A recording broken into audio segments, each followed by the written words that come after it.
Yeah.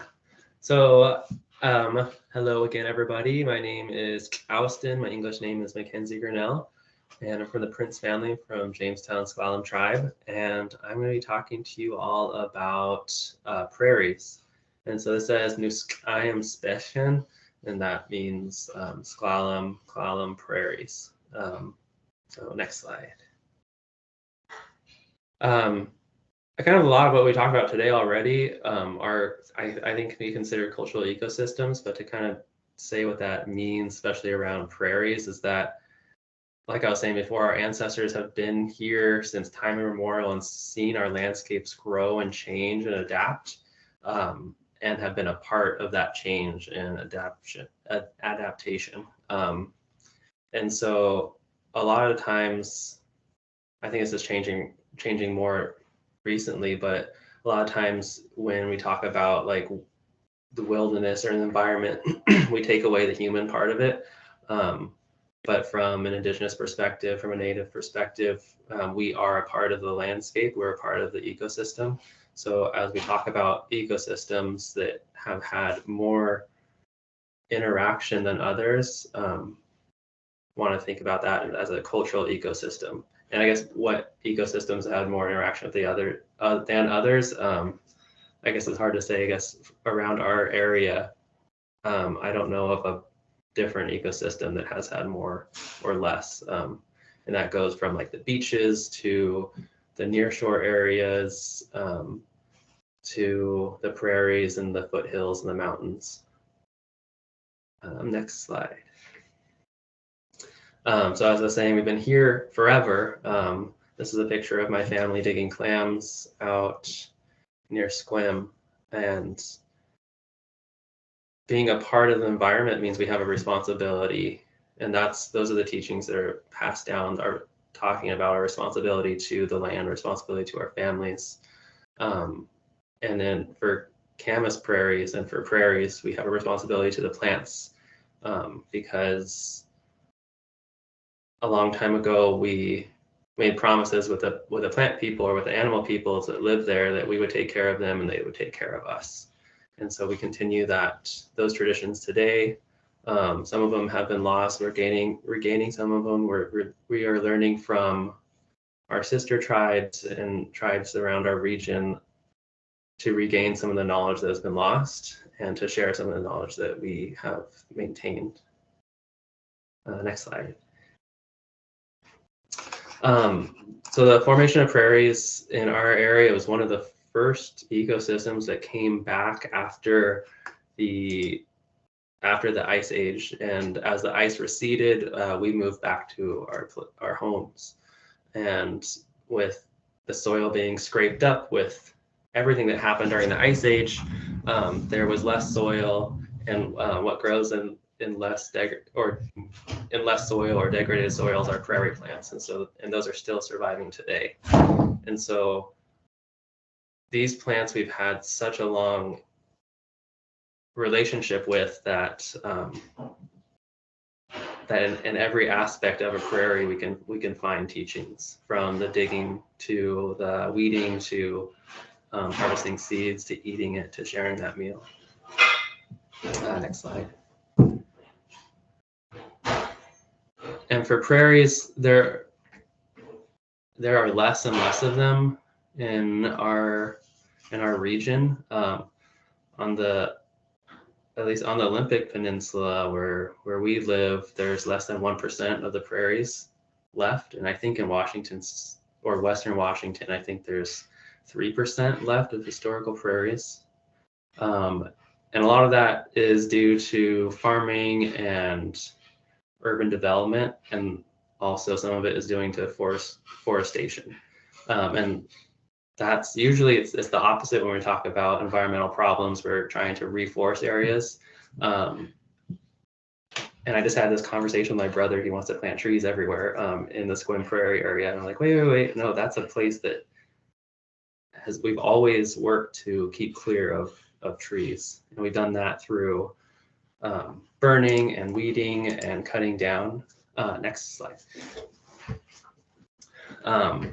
Because the prairie plants are have adapted so well to fires, because as we were kind of learning in the last session, it takes a lot of work to maintain an ecosystem if you're doing it by hand. And so with prairies, it works really well because they're nice and dry, that we can burn them, and that helps us with weeding. It helps us push back the tree line.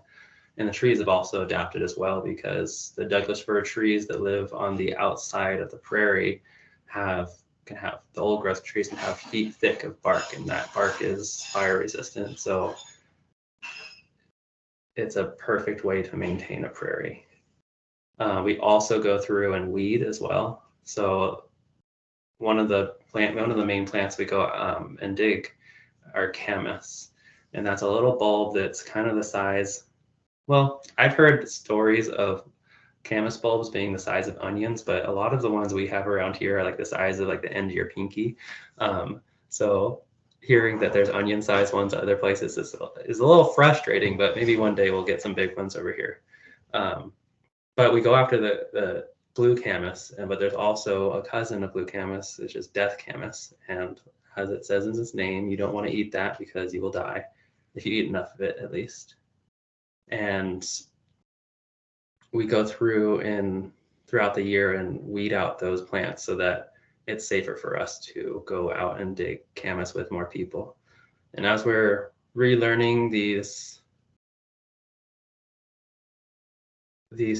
techniques of weeding and harvesting, it's kind of forcing us to harvest at different times as we're teaching more and more people, and as we're going back to our prairies and weeding out the death camas.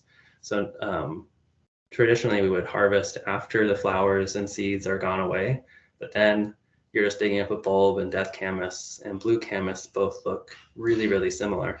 And so now we are harvesting it when it's blooming, so that we have the blue flower and we say, this is blue camas, it is edible, we're gonna go eat it.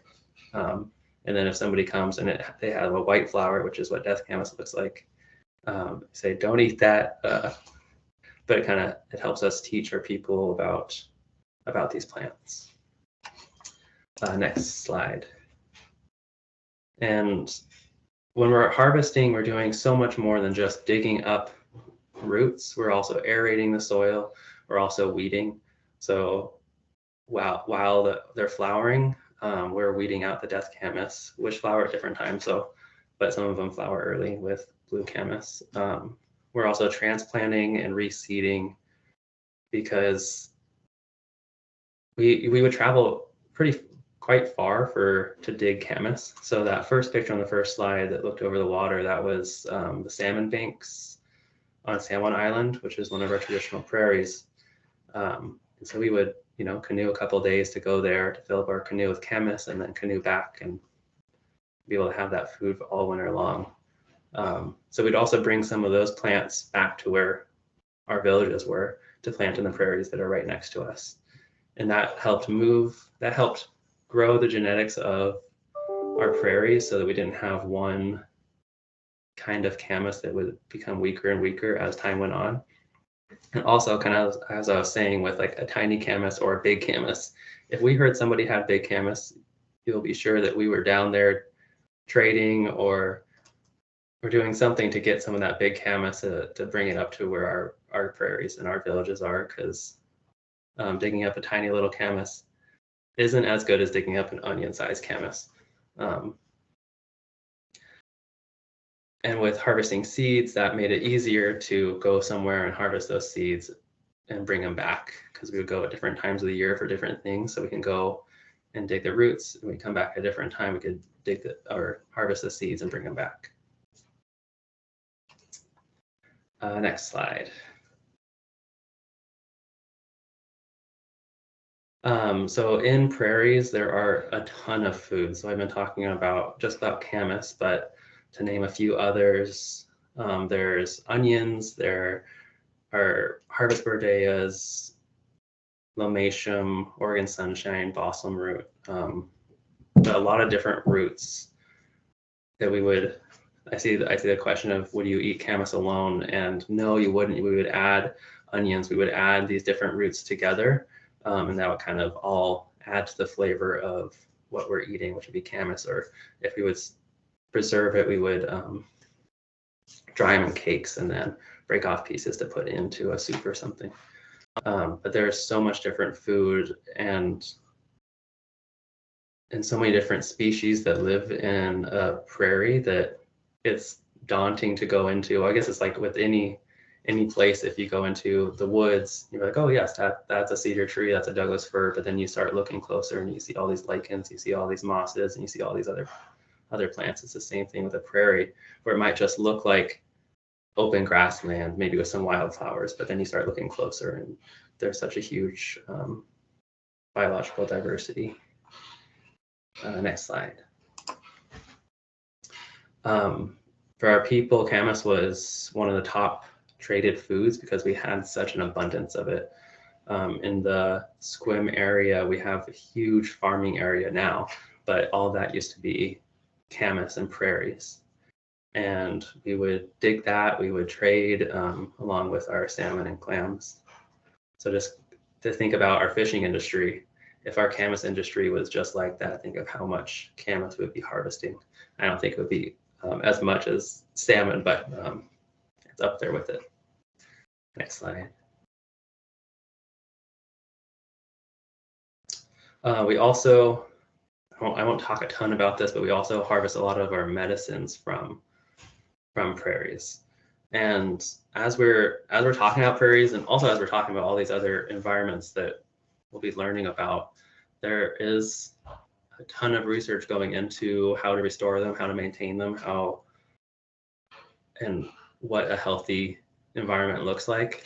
But there's also a lot of information more culturally with our medicines, with our traditions that we keep to ourselves, because we've seen in the past that when we share that, you know, if we're sharing it even in like a good group of people that we trust, they might tell somebody that didn't have those same teachings, and they go and abuse that medicine, they go abuse that plant. And so now we keep a lot of the information close to us because we want to maintain that tradition and teach our people and keep it safe for future generations. So when we talk about restoring, sometimes people ask me what plants they should plant, and I'll send them a list of 40 plus different plants they should plant, and not tell them all the little secret plants I have in there, and just say, oh yeah, that's a grass. Oh gosh, I only have 2 minutes. Okay, next slide. So with the only a few percent of prairies left, we really go out and look for prairie remnants for restoration, because that's where we get our seeds, that's where we get our bulbs that we transplant to grow new prairies or to regrow old prairies. And so this is a remnant in Katai or Port Townsend. It's like 1 acre in a corner of a golf course that they just never got around to making a green there. And then the local plant society took it on and has maintained it over the last 40 plus years. But this is what a lot of Port Townsend look like, these blue fields. This is what a lot of S'Klallam look like, with just these beautiful blue, yellow, pink, red wildflowers, and look how much food is there. Next slide. So with our restoration, we go out and we harvest from these prairie remnants. We harvest seeds and bulbs, and we bring them back and we plant them in our restoration area. And so this is in S'Klallam, next to the Dungeness River Nature Center. And it looks like a giant area, and it is way too big to do a restoration project. I think I bit off a little more than I could chew. Now we're kind of going back and trying to reimagine what this is going to look like, and kind of grow it in a more sustainable way. But this is where we are transplanting some of our food. So the camas we harvest, we use for ceremonial feasts, and we also bring some back to regrow our old prairies. Next slide. So people always ask, like, how can we help regrow these prairies? Well, we have work parties, and also plant a prairie in your backyard or in a corner of your yard. It'll bring color to your yard. It's so beautiful, pollinators, and then also it helps spread those seeds into our areas. And next slide. Hanetson, thank you.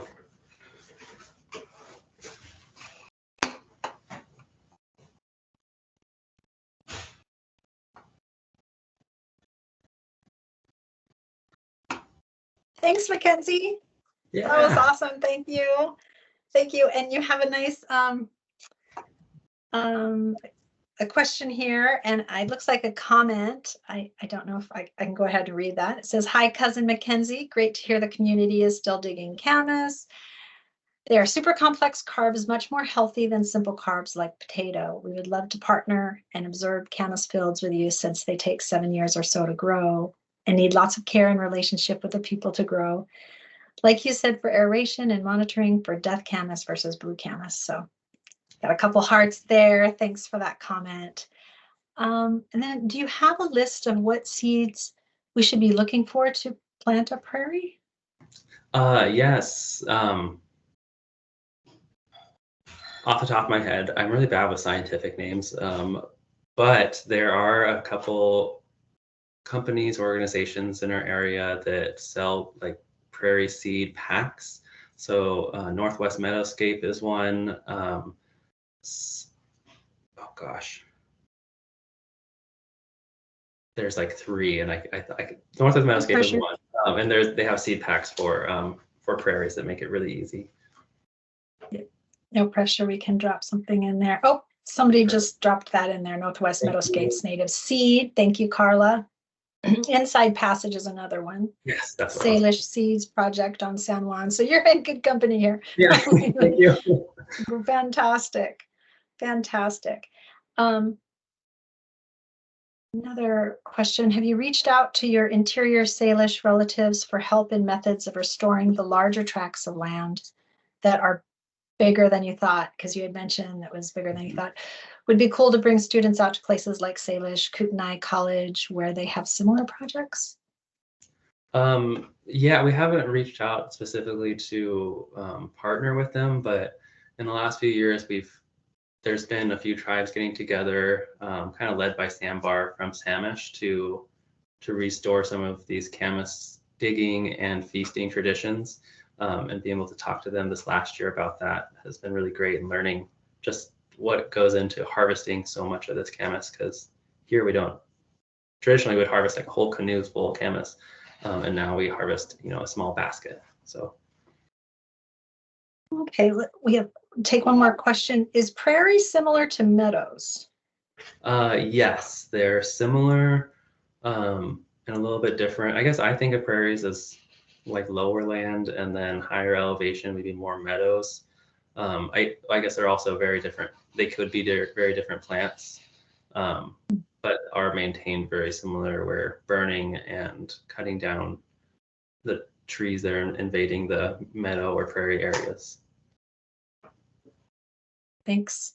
I did not know that. It looks like we have a hand. A hand. Oh, thank you. You can go ahead and jump on. Carla, if there's time for one more question. Can you guys hear me? Yes. Yeah. Sorry, my audio is not great.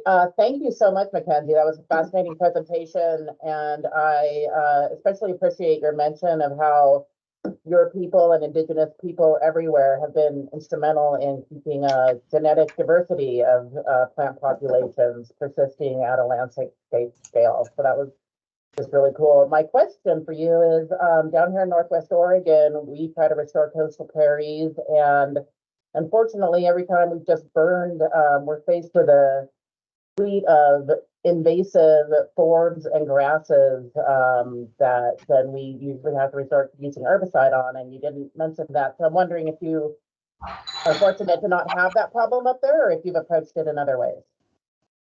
We do have that problem about after we do like a clearing, like having the invasive species come in, and that I think just takes time going through and weeding, or if you use like cover in plastic and like bake the soil and try to kill off as many of those like deeper roots. For our prairie restoration, there's a lot of alfalfa, which has deeper roots, and so that's all coming back. And so we're trying to figure out a way to cover it for a few years to try to bake that out. But I think something that I like to hear, the Navy has a prairie restoration area, and it's right where they bomb and do test explosions. because it's so often burnt that nothing else has been able to grow besides prairie plants. And so we can't use bombs, but maybe with more regular burning and just it takes a lot of maintenance and a lot of care to grow and maintain a prairie. And I think that's what we need to do, is just build that relationship between our people and prairies, and get also outside non-native community for help.